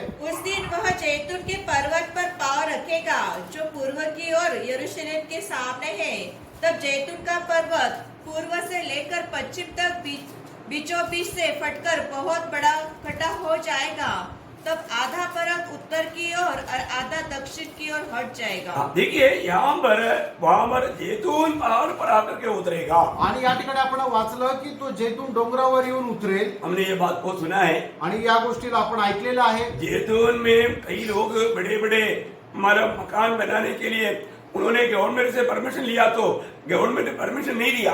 आणि जैतून डोंगरावर मोठ्या मोठ्या लोकांनी आपलं घर बनवण्याकरता सरकारकडे परवानगी मागितली, पण सरकारने ती दिली नाही. क्योंकि वो अभी फटने का आवाज वहां पर हो रहा है बोलते हैं। कारण ते आता फाटण्याचा किंवा दुभाजित होण्याचा आवाज त्या ठिकाणी येत आहे. देखो उन लोग वजन से आधारित होकर नहीं बोल रहे हैं, परंतु वो इलाका कभी भी फट सकता है बोल करके मतलब साइंस प्रूव कर रहा है। आणि वचनाचा आधार घेऊन ते लोक बोलत नाहीये, पण सायन्सचा आधार घेऊन ते लोक बोलत आहे. तो मतलब क्या है फिर? याचा अर्थ काय प्रेम? हमारे प्रभु के आगमन कितना निकट है करके ये सत्य चेतावनी है। आणि आपल्या प्रभूचं आगमन किती जवळ आहे याची ही सत्य चेतावणी आहे. क्योंकि पहाड़ भी अपनी गवाही दे रहा है कि मैं बढ़ने जा रहा हूँ। आणि डोंगर सुद्धा आपली साक्ष देत आहे की मी आता फाटणार आहे. इसलिए सरकार बोलता है कि उधरी कोई मकान नहीं बना सकता। आणि म्हणूनच सरकार असं सांगतं की तिथं मोठ्या मोठ्या बिल्डिंग किंवा घर तयार नाही होऊ शकत. अद्भुत बात है। एकदम अद्भुत गोष्ट आहे. तो मैं आपको बताना चाहता हूँ प्रभु के वचन में लिखा हुआ हर एक बात सच है आणि मी तुम्हाला सांगू इच्छितो प्रभूच्या वचनामध्ये लिहिलेली प्रत्येक गोष्ट सत्य आहे. और चटुआ को भी आणि 6वं वैशिष्ट्य, प्रभु की गुप्त आगमन में वो सिर्फ मंडली को इफेक्ट होगा। आणि प्रभूचं जे गुप्त आगमन आहे ते फक्त मंडळी करता राहील किंवा त्याचा परिणाम जो आहे तो फक्त मंडळीसाठी राहील. बाकी दुनिया के लोगों को इसका कोई असर नहीं पड़ेगा। आणि इतर जगाच्या लोकांना याचा काही परिणाम जाणवणार नाही. है ना? जब यूहन्ना का सुसमाचार 14 अध्याय का 3रा वचन, आणि योहान त्याचा 14 अध्याय त्याचं 3रं वचन, और यदि मैं चाहकर तुम्हारे लिए जगह तैयार करूं तो फिर आकर तुम्हें अपने यहाँ ले जाऊंगा कि जहाँ मैं रहूं वहाँ तुम भी रहो। हाँ, ये किसके लिए प्रभु का वचन है? आणि हे वचन प्रभूचं कोणाकरता आहे? मंडली के लिए। हे मंडळी करता आहे. प्रभु सिर्फ मंडली को ले जाएगा, आणि प्रभू फक्त मंडळीला घेऊन जाईल बाकी लोगों को मालूम भी नहीं पड़ेगा। आणि इतर लोकांना ते समजणार सुद्धा नाही. मैंने पिछले दिन में आपको बताया था, आणि मागील दिवसामध्ये मी तुम्हाला सांगितलं होतं, जब पिता ये पुत्र से बात किया वहां पर खड़े हुए लोगों को समझा नहीं। आणि ज्या वेळेला पिता पुत्राशी बोलला त्यावेळेला त्या ठिकाणी असणाऱ्या दुसऱ्या लोकांना काय बोलला हे समजलं नाही. तो कुछ आवाज आया, इतना ही सुनाई। आणि त्यांना फक्त काहीतरी आवाज आला एवढंच ऐकलं. और प्रभु ने जब पौलुस को जो बात किया, आणि ज्या वेळेला प्रभू पौलासोबत बोलला वो पौलुस को समझा, बाकी लोगों को नहीं समझा। आणि ते फक्त पौलाला समजलं, इतर लोकांना समजलं नाही. यही रीति में प्रेम अशाच पद्धतीने प्रभु के आगमन में उस तुर्की में जो लोग प्रभु में हैं उनको सुनाई देगा और वो रूपांतर होकर उड़ा ले जाएगा। आणि प्रभूच्या आगमनामध्ये जे लोक ते ऐकण्याच्या तयारीमध्ये आहेत त्याच लोकांना त्या तुतारीचा आवाज ऐकायला मिळेल आणि ते प्रभू सोबत उचलल्या जातील. मतलब ये आगमन एक प्रकार बोलेगा तो सिर्फ मंडली को इफेक्ट होगा। आणि हे जे आगमन आहे ते फक्त मंडळी करता आहे, त्याचा परिणाम फक्त मंडळीला होईल. परंतु प्रकट आगमन में पण प्रगट आगमनामध्ये सारे दुनिया के सारे लोगों को इफेक्ट हो जाएगा। आणि जगाच्या सर्व जातीच्या सर्व लोकांना याचा परिणाम भोगावा लागेल. मतलब उसका एक साध्यता अभी हम लोग देख रहा है। आणि त्याचं एक साध्यता किंवा एक छाया आपण आता पाहत आहोत. क्योंकि आपको मालूम है आज इस दुनिया में सबसे बड़ा समस्या होकर के मतलब उड़ने वाला बात है यरूशलेम है। आणि आज जगामध्ये सगळ्यात मोठी समस्या म्हणून वर येणारी गोष्ट आहे ते म्हणजे यरूशलेम आहे. जब जकरिया 12 अध्याय का 2-3 वचन में जब हम पढ़ेगा, आणि जकरिया त्याचा 12 अध्याय त्याच्या 2 आणि 3 वचनामध्ये ज्या वेळेला आपण पाहतो, देखो मैं यरूशलेम को चारों ओर की सब जातियों के लिए लड़लड़ाता देने के मत का कटोरा ठहरा दूंगा, और जब यरूशलेम घेर लिया जाएगा तब यहूदा की दशा भी ऐसी ही होगी। उस समय पृथ्वी की सारी जातियां यरूशलेम के विरुद्ध इकट्ठी होगी। तब मैं उनको इतना भारी पत्थर बनाऊंगा कि जो उसको उठाए वो बहुत ही घायल होंगे। मतलब यहाँ पर बोला हुआ ये भविष्यवाणी सब हमारी इस पीढ़ी में पूरा होते हुए हम देखते हैं। आणि या सर्व भविष्यवाणी आपल्या पिढीमध्ये पूर्ण होत आहे असं आपण पाहू शकतो. यरूशलेम के कारण आज कितना बड़ा समस्या खड़ा हो चुका है। आणि प्रेरणो यरूशलेममुळे आज जगभरामध्ये किती मोठी समस्या तयार झाली आहे. अभी उसके खातिर अभी चारों तरफ से सेना उसको घेरने वाला है। आणि मग यरूशलेमला चौबाजूने सैन्य घेराव टाकणार आहे. प्रभु के उस दोबारे आगमन से पहले सेना उसको घेरेगा। आणि प्रभूच्या त्या दुसऱ्या आगमनाच्या अगोदर सैन्य जे आहे इस्रायलाला घेराव घालेल. आपको मालूम है अगर एजेकियल की किताब 38-39 दोनों अध्याय अगर आप समय मिलने पर पढ़ेगा तो, आणि एजेकियल संदेशाचं पुस्तक 38 आणि 39 अध्याय हे दोन्ही अध्याय वेळ मिळाल्यानंतर तुम्ही वाचाल तर. प्रियो, ये सब इतनी साल पहले प्रभु ने ये सब लिख करके रखा है. आणि कितीतरी वर्षापूर्वी प्रभूने हे सर्व काही अगोदर लिहून ठेवलंय. मैं पूरा नहीं तो भी थोड़ी बात आपको मैं बताना चाहूंगा. आणि पूर्ण नाही तरी सुद्धा थोडीशी गोष्ट मी तुम्हाला सांगू इच्छितो. 31 अध्याय आणि एजकेल त्याचा 38 अध्याय उसका 4 से 8 पढ़िएगा. 4 ते 8 वचन वाचा. मैं तुझे घुमा ले जाऊंगा और तेरे जबड़ों में आंकड़े डालकर तुझे निकालूंगा. सॉरी 3 से पढ़िएगा और जगह का भी नाम आएगा. हाँ.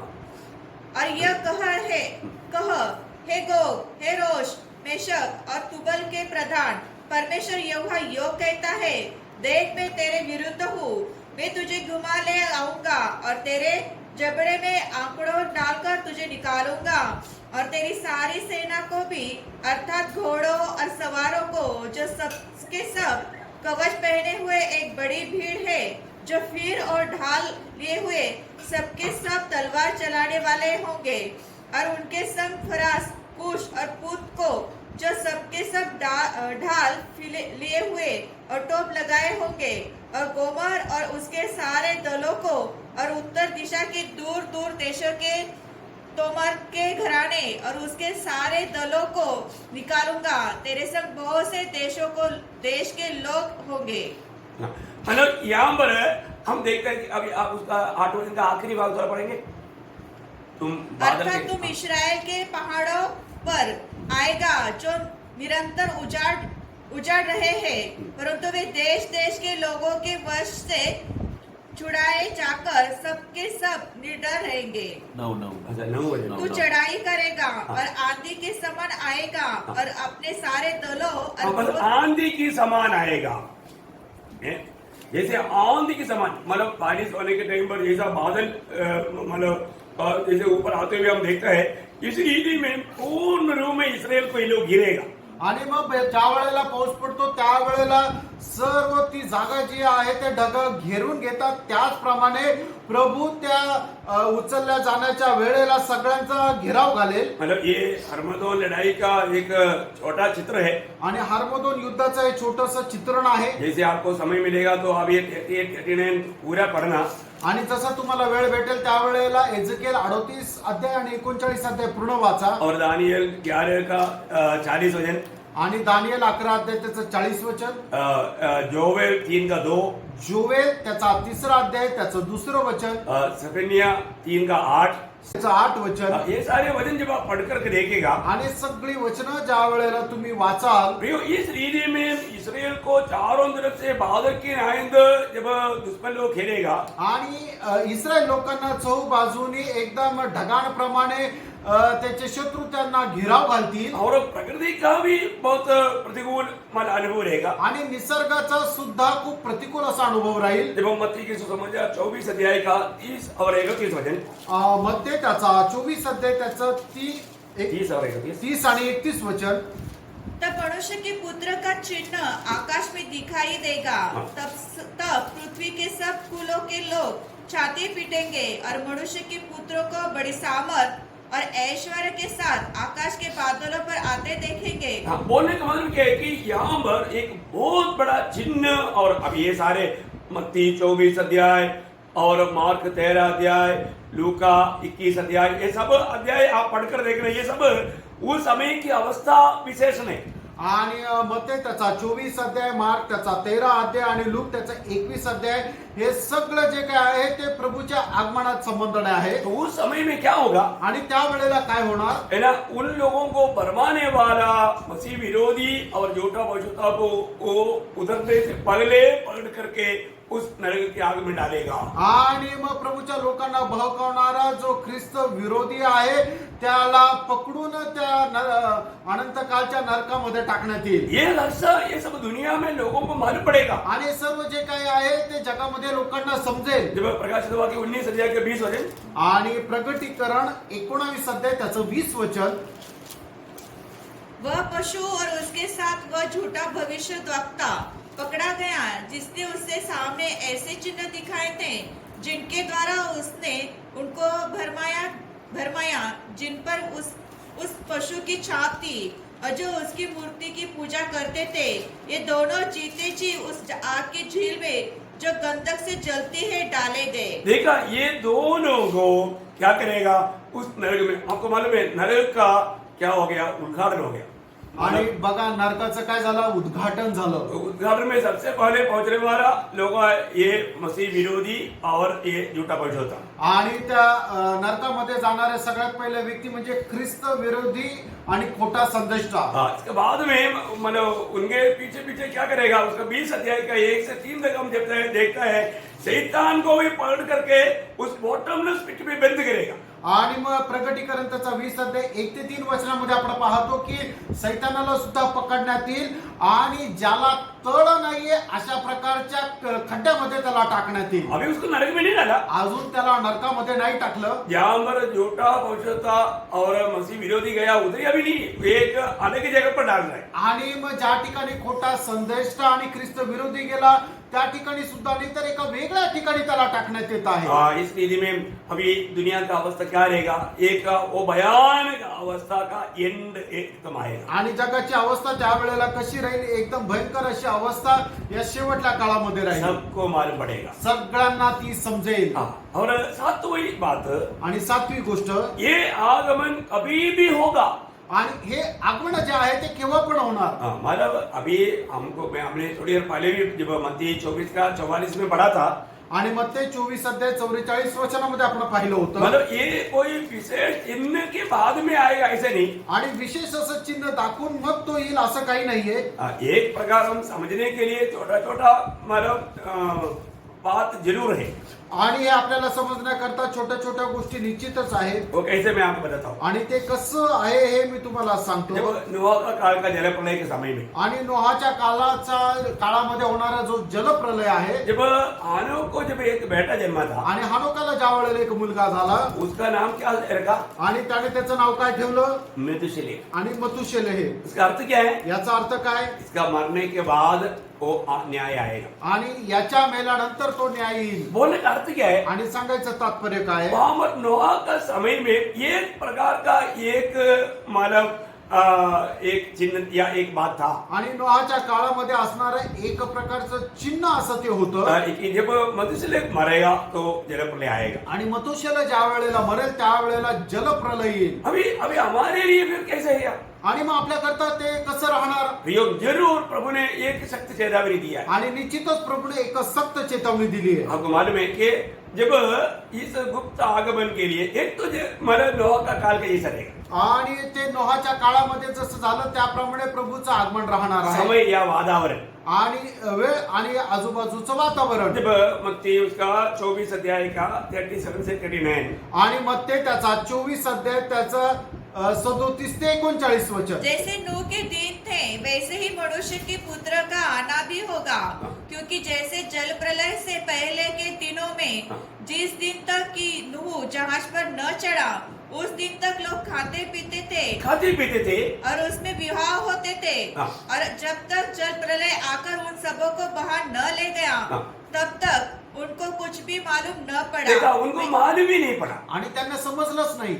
वो लोगों को मालूम ही नहीं पड़ा। आणि त्या लोकांना समजलंच नाही. मालूम नहीं पड़ेगा। नाही समजणार. एक प्रकार अभी आपको मालूम है नोआ का काल से बढ़ करके आज दुनिया में पाव बढ़ गया करके अभी कोई गवाही देने की जरूरत है। आणि नोहाच्या काळामध्ये असणारं जे पाप आहे त्याच्यापेक्षा जास्त आता या युगामध्ये असणारं जे पाप आहे ते वाढल्या गेलेलं आहे. याच्या संबंधाने वेगळी काही साक्ष देण्याची गरज नाही. क्योंकि सोदोम गोमोरा का पाप से बढ़ करके आपको मालूम है दुनिया में 15 राज्य मतलब ये जो आदमी के साथ शादी कर सकता है ऐसा नियम पास कर चुका है। आणि मग सदोम गोमोरामध्ये असणारं जे पाप आहे त्याच्यापेक्षा कितीतरी जास्त पाप जे आहे आता या पिढीमध्ये या युगामध्ये वाढलेलं आहे. कारण का की 19 देशापेक्षा 15 देशांनी या गोष्टीला प्रमाण दिलं किंवा अनुमोदन दिलेलं आहे की 2 माणसं एकमेकांसोबत लग्न करू शकतात. मतलब लड़के के साथ और आदमी के साथ, म्हणजे 2 मुली एकमेकींसोबत लग्न करू शकतात किंवा 2 मुलं एकमेकांसोबत लग्न करू शकतात. मतलब सोदोम गोमोरा का वो भयंकर पाप जो प्रभु एकदम नफरत करता है, आणि सदोम गोमोराचं ते भयंकर पाप प्रभू एकदम त्याचा द्वेष करतो. ये सब प्रभु का आगमन का एक प्रकार का एक प्रकट चिन्ह है. आणि हे सर्व प्रभूच्या आगमनाचं एक प्रकट असं चिन्ह चिन्ह आहे प्रभु के लोग किसी भी घड़ी में उड़ा लिए जाएगा। आणि प्रभूचे लोक कुठल्याही वेळेला उचलल्या जातील। मेरा महाक्लेश में उस भयंकर दिनों में होने वाला बात अभी शुरू हो गया बोलने का मतलब हमारे जाने का समय कितना निकट आ आणि चुका है। महाक्लेशामध्ये होणाऱ्या ज्या गोष्टी आहेत, त्याची सुरुवात जर आता झालेली आहे, याचा अर्थ आपलं प्रभू सोबत जाणं किती जवळ आहे हे आपण जाणून घ्यायला पाहिजे। आपको मालूम है मतलब प्रभु के आगमन के प्रति यहूदियों को बोलने के टाइम पर एक चिन्ह दिया था, वो मतलब इसराइल था। आणि यहूदी लोकांना प्रभूच्या आगमनासंबंधाने एक चिन्ह दिलं होतं, ते म्हणजे इस्रायल होतं। जब मत्ती की सुसमाचार उसका 24 अध्याय में उसका 32 वचन में हम देखता है, मत्ती 24 अध्याय त्याच्या 32 वचनामध्ये आपण पाहतो, अंजीर के पेड़ से यह दृष्टांत सीखो, जबकि उसकी डाली कोमल हो जाती और पत्ते निकलने लगते हैं तो तुम जान लेते हो कि ग्रीष्म का काल निकट है।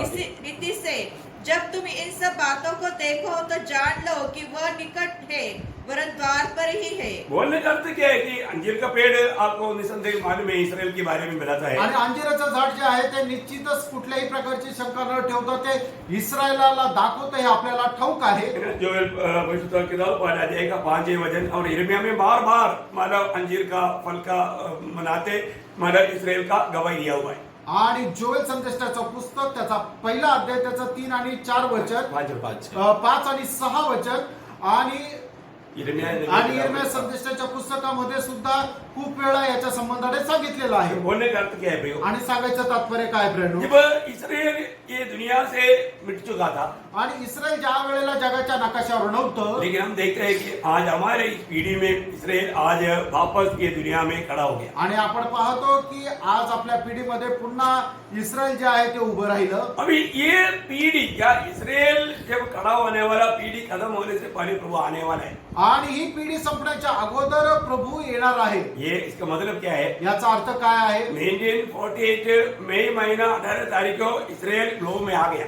आणि 18 मे 1948 या दिवसामध्ये जगाच्या नकाशावर इस्रायल आलो। ऐसा है तो असं आहे तर हम प्रभु का आगमन की कितनी निकटता में, आणि आपण प्रभूच्या आगमनाच्या किती जवळ आहोत। ऐसा बोलने के लिए मेरे पास बहुत है, लेकिन मैं अभी वो बात को यहाँ पर संदेश में नहीं बोलना चाहता। आणि हिशोब देण्याकरता खूप काही आहे, पण आता या वेळेला मी ते सांगणार नाही। लेकिन प्रभु के आगमन में अभी देर नहीं हुई। आणि प्रभूच्या आगमनामध्ये आता उशीर नाहीये। हमें कितना सावधान रहना चाहिए। आपण किती सावध राहायला पाहिजे। तो अभी प्रभु के आगमन कभी भी हो सकता है, आणि प्रभूचं आगमन जे आहे ते केव्हा पण होऊ शकतं। परंतु प्रभु का प्रकट आगमन आणि प्रभूचं जे प्रगट आगमन आहे एवं व्यक्त रीति में कई चिन्ह रहेगा। आणि त्याच्यामध्ये वैयक्तिक असे काही चिन्ह राहतील। वो बात अगर आप मत्ती के सुसमाचार 24 अध्याय मत्ती त्याचा 24 अध्याय उसका 15 से 31 तक पढ़ेगा तो आणि 15 ते 21 वचन ज्या वेळेला आपण वाचू, एक्चुअली उसमें बताया हुआ बहुत से बात उसका प्रकट चिन्ह ही है।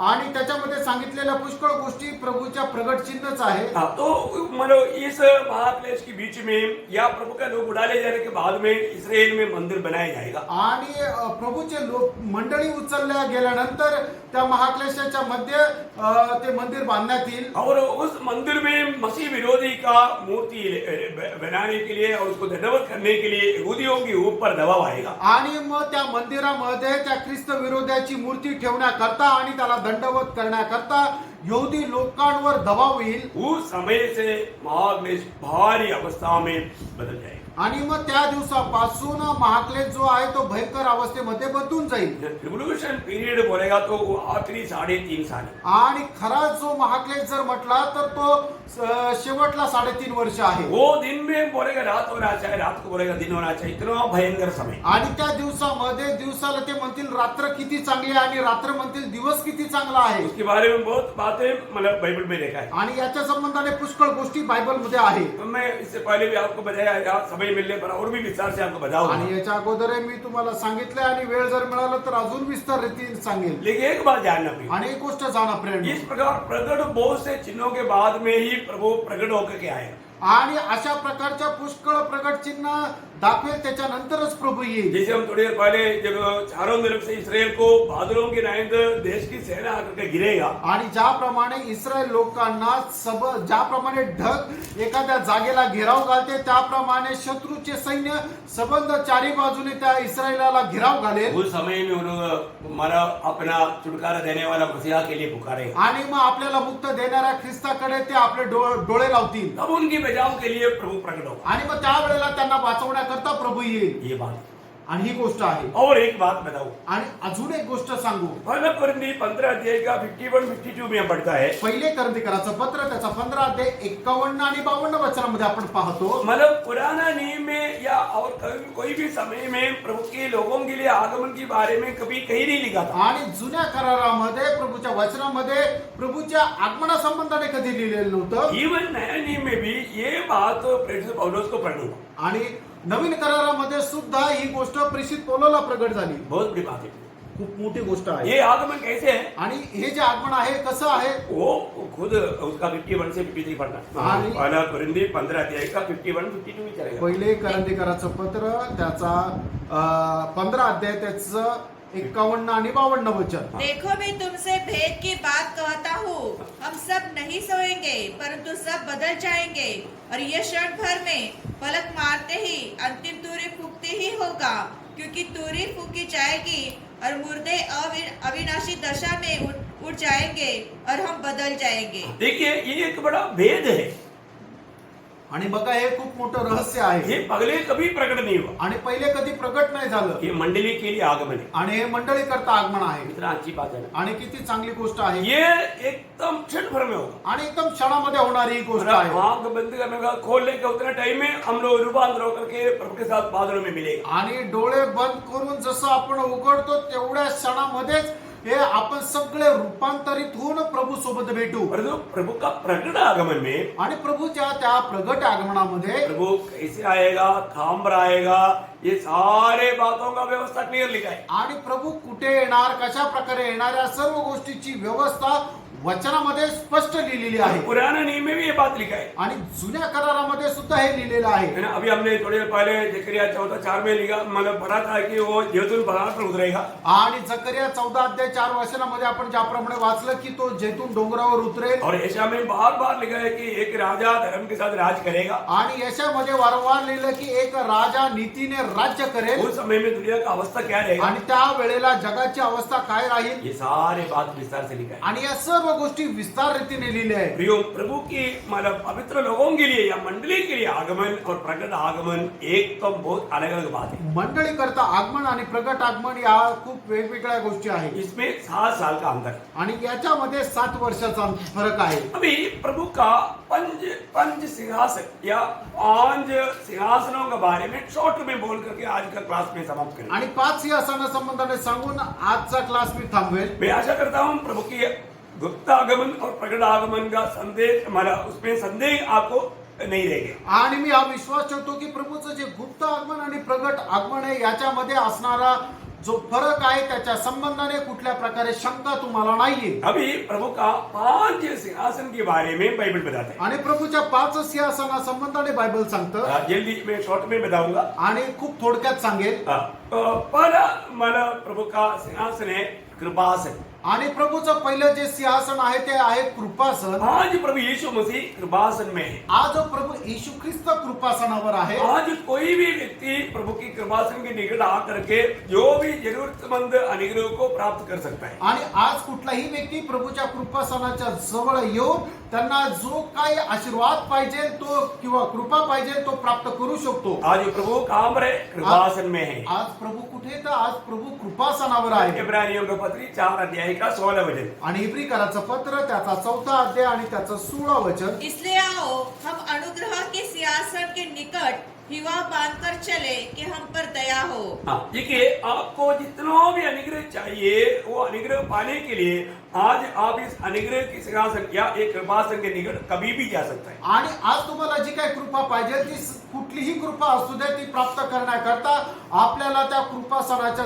जवळ जाणं गरजेचं ये आहे. हमारे लिए कितना आशीर्वाद की बात आणि है. आपल्याकरता किती आशीर्वादाची गोष्ट आहे. रोज हमको अनुग्रह चाहिए. आणि दररोज आपल्याला प्रभूची कृपा पाहिजे. अनुग्रह हमारे लिए बहुत है. आणि आपल्याकरता कृपा पुऱ्या आहे. Praise the Lord. Praise the Lord. वो हम लोग बहुत धन्य लोग हैं. आपण खरोखर खूप धन्य आहोत. हम जरूरतमंद अनुग्रह को रोज जा करके प्राप्त कर सकते हैं. आणि आपल्याला जे गरजेची कृपा आहे ती दररोज जाऊन आपण प्राप्त करू शकतो. अच्छा, दूसरा सिंहासन आणि दुसरं सिंहासन प्रभु यीशु मसीह का न्यायासन है। आणि प्रभू येशू ख्रिस्ताचं न्यायासन आहे हाँ, ये बहुत बड़ी बात है। आणि ही खूप मोठी गोष्ट आहे ये मंडली के लिए है। आणि हे मंडळी करता आहे ये प्रभु के लोग उड़ा ले जाने के बाद का होने वाला न्यायासन है। आणि प्रभूची मंडळी उचलल्या गेल्यानंतर होणारं हे न्यायासन आहे अब दूसरा कुरिन्थी 5 अध्याय का 10 वचन। दुसरे करंथीकराचं पत्र त्याचा 5 अध्याय त्याचं 10 वचन। क्योंकि अवश्य है कि हम सबका हाल मसीह के न्यायासन के सामने खुल जाए। देखिए, मसीह की न्यायासन के सामने हम सबका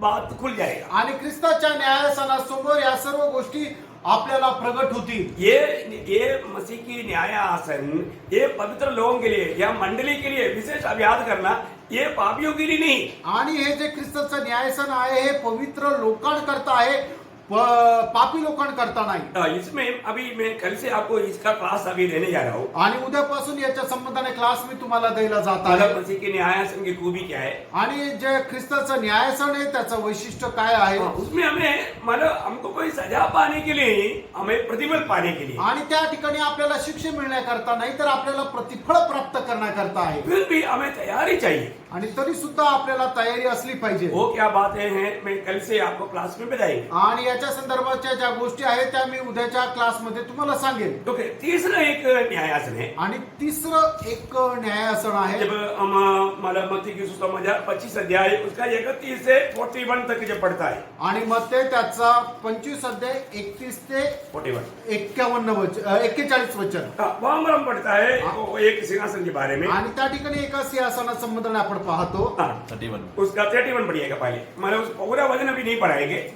31 जब मनुष्य का पुत्र अपनी महिमा में आएगा और सब स्वर्गदूत उसके साथ आएंगे तो वह अपनी महिमा के सिंहासन पर विराजमान होगा। देखिए, ये महिमा की सिंहासन में विराजमान होगा।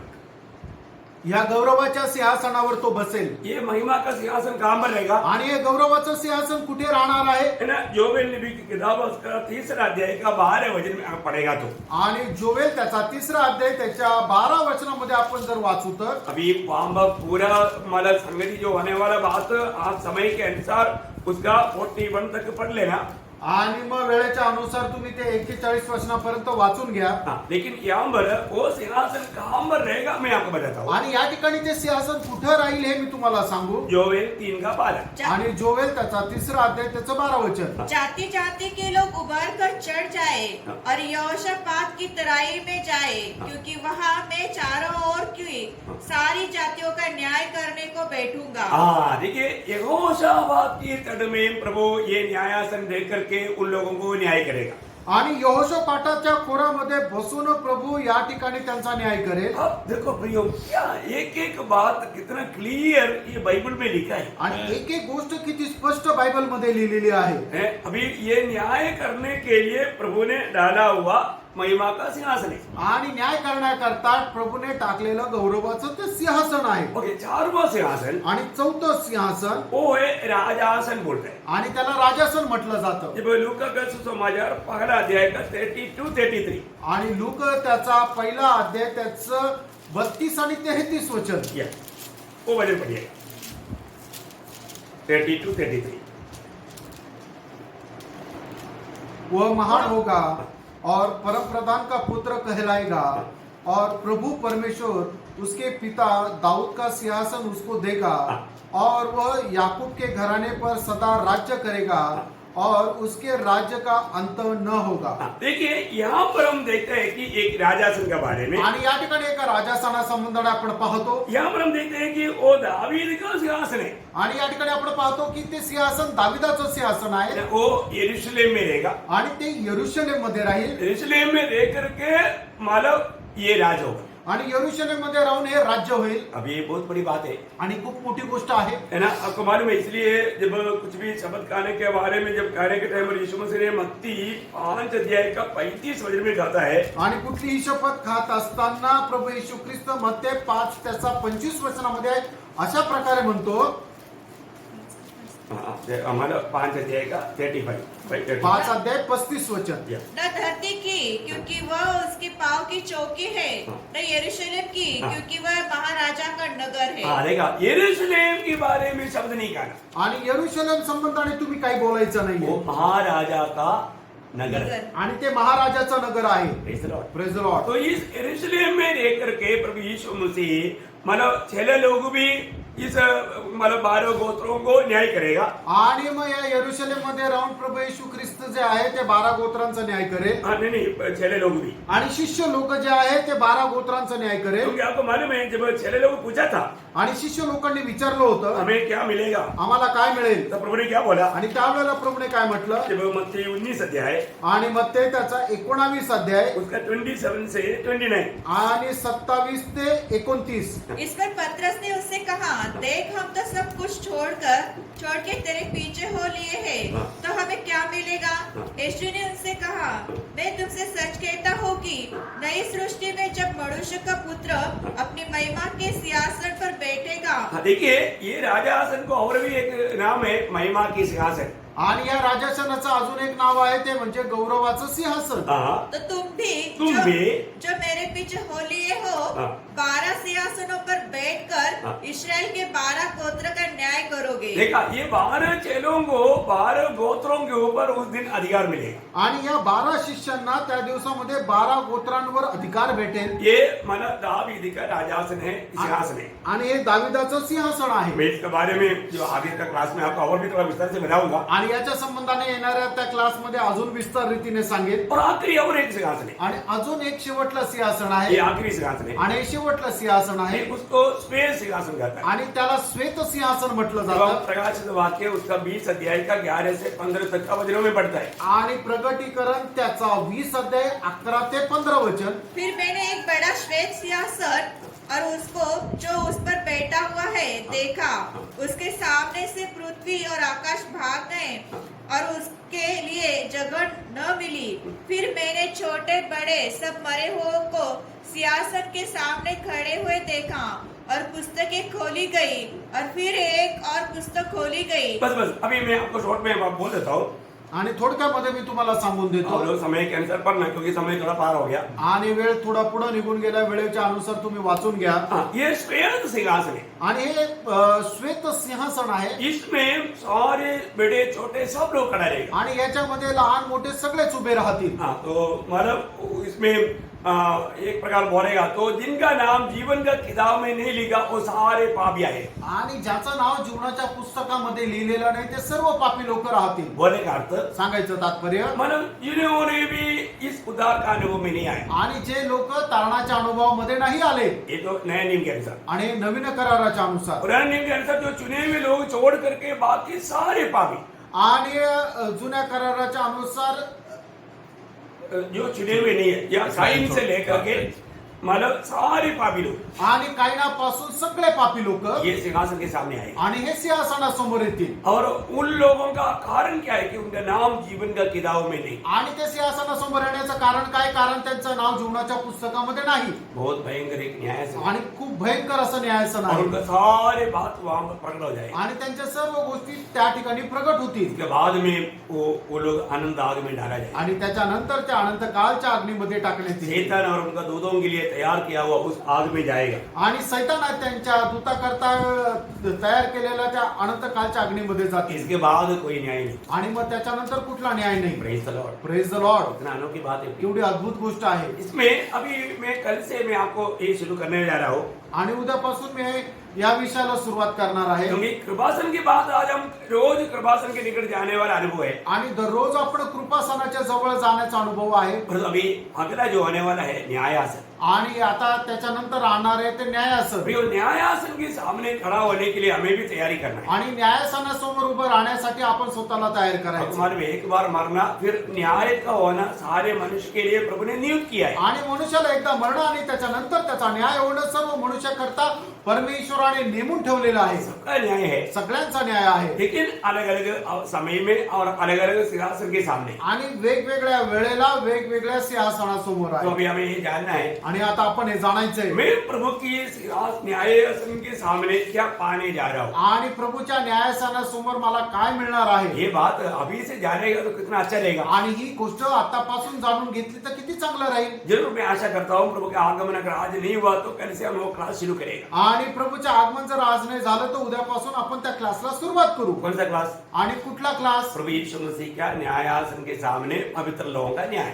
आणि प्रभू येशू ख्रिस्ताच्या न्यायासनासमोर पवित्र लोकांचा होणारा न्याय। Praise the Lord। Praise the Lord. प्रभु आपको बहुत आशीष दे। आणि प्रभू तुम्हाला खूप आशीर्वाद देव। प्रियो, हमें रोज प्रभु की संगति में रहकर प्रभु को जीना है। आणि दररोज प्रभूच्या संगतीमध्ये राहून प्रभूला जगायचंय। इतना बड़ा अनुग्रह प्रभु ने हमें दिया है। आणि एवढी मोठी कृपा प्रभूने आपल्यावर केली आहे। प्रभु की उस मृत्यु के द्वारा हमें आनंद जीवन मिला है। आणि प्रभूच्या त्या मरणाच्या द्वारे आपल्याला सार्वकालिक जीवन मिळालेलं आज आहे। हम जो कुछ भी है प्रभु का अनुग्रह से। आज आपण जे काही आहोत ते प्रभूच्या कृपेने आहोत। प्रभु का अनुग्रह व्यर्थ ना करें। आणि प्रभूची कृपा व्यर्थ करू प्रभु को नका। अधिक महिमा देते हुए जीवन। आणि प्रभूला अधिक जास्त गौरव देत जीवन जगा। जिंदगी एक ही मौका है आणि आपल्याला आयुष्यामध्ये एकच संधी आहे, और दोबारा मौका नहीं। पुन्हा संधी नाही। इसलिए हमारे बारे में जो प्रभु चाहता है उस इच्छा में बना रह करके एक विजयी जीवन बिताने के लिए प्रभु सबको सहायता करे। आणि प्रभूची आपल्या जीवना संबंधाने जी इच्छा आहे ती इच्छा जाणून घेऊन त्याच्या अनुसार जीवन जगण्याकरता प्रभू आपल्याला सहाय्य करू। मैं आशा करता हूँ आप सबसे प्रभु ने बात किया है। आणि मी आशा करतो आपल्या प्रत्येकाशी प्रभू बोलला आहे प्रभु के आगमन की हम बात होती है। आणि प्रभूच्या आगमनाची आपण वाट पाहत आहोत। उसके लिए प्रभु इन वचनों के द्वारा आप सबको सहायता करे। आणि